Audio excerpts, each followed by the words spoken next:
Welcome to the Rim Break Rodeo. We hope this video helps. You begin by making 3 essential moves: clean hair, stop combing, and loosely section. Use a clarifying wash, then let hair dry without brushing. Once hair is damp but not dripping, divide it into 1 to 3 inch zones with your fingers only. Do not use clips unless needed. Start the freeform process immediately by palm rolling each zone and encouraging natural tangling. You do this so strands can lock faster. Make sure to avoid tight parts that mimic traditional dreads.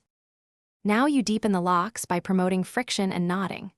Palm roll each section daily for 5 to 10 minutes, squeezing and rolling toward the roots to encourage matting. This builds internal structure without uniformity. Once a month, address resistant areas with minimal backcombing or a single hook crochet to nudge beginnings. Do only small pulls, not full reconstruction.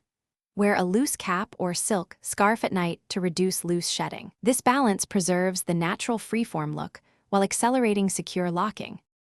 As your dreads mature, focus on shaping rather than forcing uniformity. After 6 to 12 months, remove frayed ends and tidy only where needed to maintain your freeform silhouette. If sections begin to separate, use short palm rolling sessions and a single hook crochet to tighten the core, not to create identical ropes. If severe unraveling appears, reduce washing frequency further and reinforce roots with gentle twisting or a touch of crochet. This preserves progress without sacrificing. Thanks for watching. Consider subscribing if we helped you.